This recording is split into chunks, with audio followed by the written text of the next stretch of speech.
Welcome, fellow Biafrans and viewers across the world, to this platform, Biafra Exodus Hard Talk TV, a place where we bring information that has to do with the Biafran government, information coming directly from the Prime Minister of Biafra, Republic Government in Exile, and the Commander-in-Chief of the Armed Forces of Biafra, Mazi Simon Ekpa Njoku.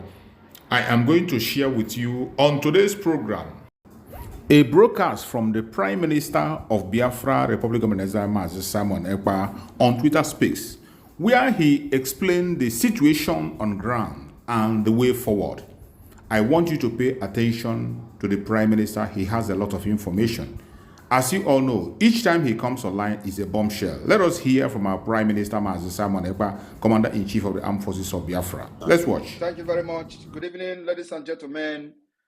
Good evening, Biafrans. Good evening, ladies and gentlemen of the press that are here today to listen to this emergency briefing live on Space, on X. I want to inform Biafrans that the liberation of Biafra has taken a new turn from today. A lot has happened today, and this particular pressure and heat will continue to hit Nigeria. Nigeria has expired, and it is the responsibility of every one of us to make our future and freedom a reality. I have come to share with you today the history of Lithuania. For many of you do not know, go to the comment section, please, Minister Sonny, and see how to highlight what I posted on the comment section, which is the act of the re-establishment of the state of Lithuania. The same thing is happening to Biafra. We are declaring the restoration of independence of Biafra on the 2nd of December in Finland. And I want to inform all of you that what works for Lithuania may not work for us. Nigeria, as a terrorist state, has made it very impossible for us to stay in our land and declare our independence. So we are going to bring the independence from outside the offshore of Africa. It is what we know that is definitely going to work for us. I want every one of you to look at what is highlighted on this space. You will see the act of the re-establishment of the state of Lithuania. And you look at that document, you are going to see signatures of people that signed the Declaration of Independence of Lithuania. The same thing you are going to do in Finland. For those of you who will be coming to Finland as a delegate, you will have the opportunity to append your signature on the Biafra document, the Declaration of the Biafra, of the Restoration of Independence of Biafra on the 2nd of December 2024. The media war and propaganda is ongoing. Don't panic, don't shiver, don't move an inch. Remain where you are. More of the propaganda will come. More of the media attack will come. Do not shake. We have prepared you for this day. For the past 2 years, we were busy molding you, preparing you for what is to come. Why the people that are bringing the propaganda today were laughing at you and taking us for a joke. Now they have found out it's no longer a joke, and they have come for propaganda. They came late. If it was in the beginning, when people do not know their left and right, I would have been panicking that, oh, they're going to deceive you. But you are already prepared for what is to come. And we will inform you ahead of time before their propaganda started. Now, the act of the re-establishment of the state of Lithuania, or act of 11 March, was an independent declaration by Lithuania adopted on 11 March 1990, signed by all members of the Supreme Council of the Republic of Lithuania, into their Biafra cabinet and delegate that will be in Finland. Signed by all members of the Supreme Council of the Republic of Lithuania, led by Sajudis. The act emphasized restoration. I want you to listen to me very importantly. The act emphasized restoration it is the same thing that Biafra is doing this year. A lot of people don't know what we're doing, but the outside world, the international community, the European Union, the Western world understand what we're doing very well because we are not the first to have done it. Now, this act, which you are seeing on a highlighted comment, emphasized on restoration and legal continuity of the interwar period Lithuania, which was occupied by the Soviet Union and annexed in June 1940. In March 1990, I want you to know how many years it took them to declare the restoration of Lithuania. From 1940 to 1990. Do the plus and minus and post in the comment section how many years it took them. Now, from 1967 to 2024, do the minus and post the comment how many years it is taking Biafra to restore their independence. It was the first of all these 15 Soviet republics to declare independence. Lithuania was the first country of all the 15 Soviet republics that took that bold step that nobody ever did. They took the bull by its horn. It is them that started the declaration and the dissolution of the Soviet Union. Somebody has to start it.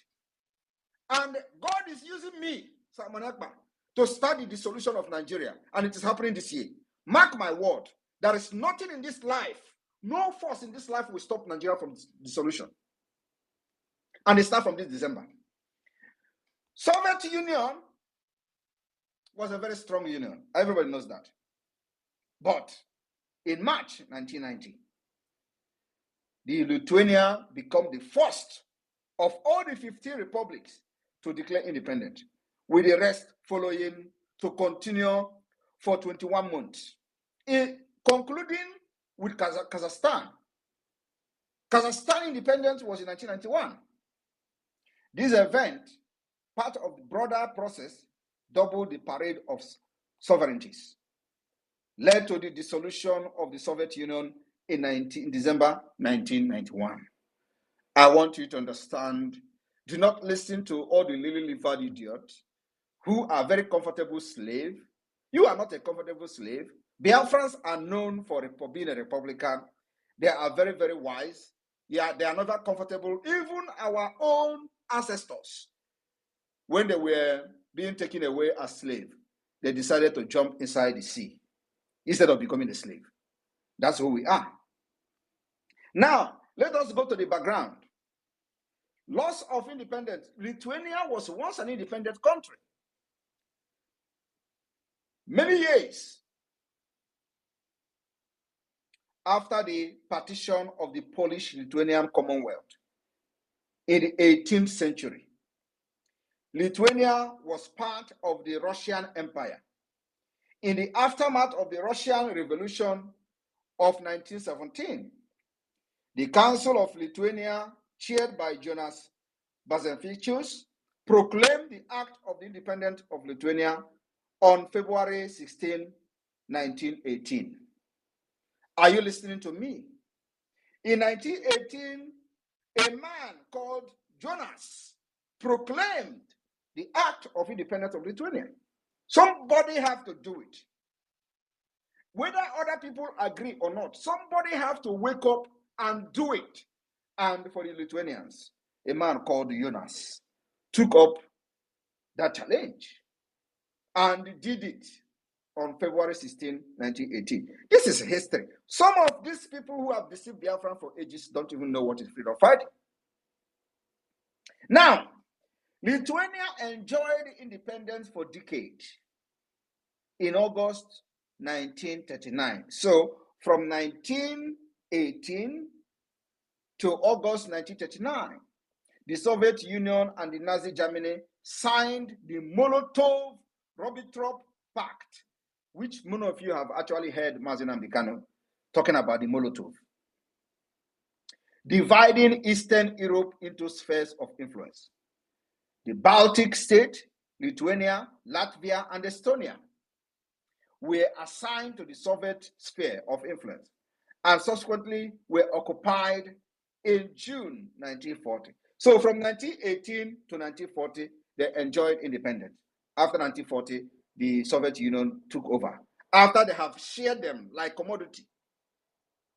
Germany and the Soviet Union shared Lithuania, shared Latvia, shared Estonia, like they are sharing you today in Nigeria. Tomorrow you wake up, they say you belong to Kogi. Where Igbo man is speaking Igbo in Kogi State, they shared you. Where Igbo man is speaking Igbo in Benue State, they shared you. And Nigeria is sharing us, and nobody is talking. And they thought they have actually conquered everybody. The same thing they did to these people. They shared them among themselves. Now, like I said, they were assigned to Soviet occupation in 1940 and converted into Soviet Socialist Republic. Are you paying attention? In Lithuania's case, President Antanas Smetona left the country rather than accept the occupation. Instead of this man to accept the occupation, he left the country and, believe me, probably formed government in exile. He did not sign, but turned over his presidential duties to Prime Minister Antanas Mericus. As per the Constitution, the next day, Mericus declared himself president in his own right. The cabinet confirmed Mericus in office, claiming that Smetona had effectively resigned by leaving the country. 2 days later, under Soviet Union pressure, Mericus appointed Justus, because they are now the puppet of the Soviet Union, a left-wing journalist and longtime opponent of the Smetona regime, as prime minister. Mericus then resigned at Moscow insistence, making Palex acting president as well. So you see, they have put pressure, the Soviet Union from Russia have put pressure up to the point of appointing their own person, who is their puppet, as a prime minister. That one become president overnight to protect the interests of the enablers and inventors. The Soviet Union then used the Palex government to give the final Soviet takeover the appearance of legality. They have to use somebody inside, always like that. Just like they destroyed IPOB Nigeria today. What Mazinam they cannot suffer for many years, if not that God used many of us to rescue the Biafra struggle. The Biafra struggle would have been gone since 2021. Ejiofor wanted to be like Onyema of APIS that used the militant in Niger Delta to become an aeroplane operator. Many of you don't know how Onyema made his money. He was negotiating the amnesty of the militant, this Asari pig, Tompolo, all of them. Onyema was the one who negotiated on behalf of them. And Nigeria pumped money into his account. And he used that money to become aeroplane island operator. Today, it is where he makes the money. Many of you don't know that. He was the only one, as a lawyer then, going to the creek to make deal with this Asari idiot. He used the money to become a billionaire today. While the people who were fighting, carrying gun, as they are known for them, were just ordinary pipeline guiding. They were guiding ordinary pipeline. Today, Tompolo take the same measure and the same step. The Soviet authority undertook Sovietization policy, nationalization of all private property. You see, immediately they put their own person, they begin to nationalize, privatize all the property, collectiveness of all agriculture, suppression of the Catholic Church, and the imposition of the totalitarian control. At the same time, free education and the free national health system were also introduced. The armed anti-Soviet partisan were liquidated, everything liquidated, just the way they want to do to Biafra. By attacking ESN, a military Mazinam was captured, they sold everything, and Simon Ekpa came out from nowhere. By 1953, approximately 56,000 Lithuanians, dubbed enemies of the people, were deported into Serbia. I want you to understand, when the enemy and the invaders and the conquest want to attack you, they use everything within and without. After the death of Joseph Stalin in 1953, the Soviet Union adopted the Stalinization policy and ended mass persecution. Non-violent resistance continued both in Lithuania and among the Lithuanian diaspora. Among the Lithuanian diaspora, both in Lithuania, just like both in Biafra land today, and among the Biafran diaspora, which many of us are part of. This movement were secret. This movement were secret, just the way Biafra movement were secret. This movement were secret, illegal, and more focused on social issues, human rights, and cultural affairs, rather than political demand. Are you listening to me? Now, independent movement. As Mikhail attempted to retrieve the economy of the Soviet Union, he introduced the Glasnost and the Perestroika restructuring, the same thing Nigeria is trying to do. All these things were aimed at making sure that they continue to force everybody into the union when they are not actually part of the union. Now, that led to the declaration of the restoration of independent state of Lithuania in 1990. And here you have on the comment highlighted the signatures of 120 something people, 124 signatures, as you can see here.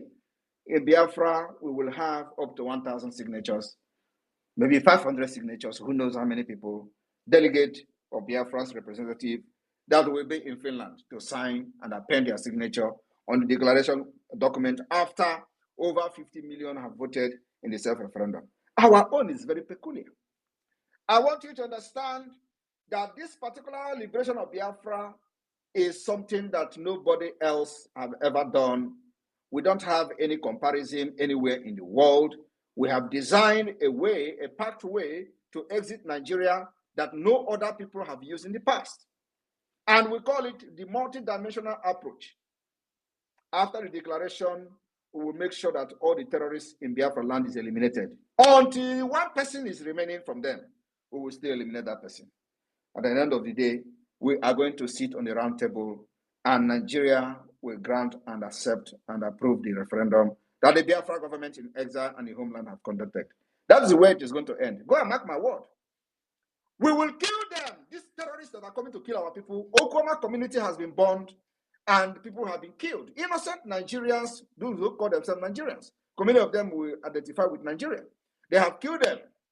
Many of them who identify themselves as Biafrans, they have also killed them. And one thing is that nobody will kill us again without revenge. We will retaliate brutally. And I'm telling you that every Nigeria wearing uniform person in Biafra land remain a wanted person. You can't kill us again and go free. We'll continue to hunt them till the last day. Nigeria will recognize that Biafra has conducted an referendum and must accept the result of that referendum. Because they are going to accept this result, whether they like it or not. I want you to understand that before now, we have no mandate. As per se, our mandate is the mandate we believe that Nigeria is not working and Biafra need freedom. But from December 2nd, we are going to have a documented mandate. Mandate given to us by the Biafra people. Mandate given to us by over 50 million who have voted in the first and second round of the referendum. Mandate where we are going to sign document and make the document a living document, legal document that will be recognized anywhere in the world. And that is where we are going to put our hand, hang our hand on, and say to any person that cares to listen, we have the mandate of the Biafra people, and here is the mandate. The declaration drafting committee is doing their job. They are going to also come up with a document just like what you are seeing here in the comment section, where every delegate in Finland is going to put their signature. That declaration of Biafra, restoration of independence of Biafra, is going to come like a book, because our problem is peculiar. Our problem, there is no other country that have gone through what we've gone through. Our grievances will be a book. So in that book, we're going to have the grievances listed in the book. And then we're going to have just small paper like this, what you are seeing on the screen. What is going to be the declaration wording of the Biafra restoration of independent state on the 2nd of December. And after that, the entire delegate in Finland will append their signature. The Biafra flag then will be raised to the highest level. I welcome every one of you this evening. The Biafra Liberation Army have decimated the terrorists, the Zoo terrorists, twice today. The first time they came, we spoke in a very powerful language with Ogbunigwe. The second time they came, they collected water. So I'm talking to you today. Many of these terrorists have fallen. Thank you very much.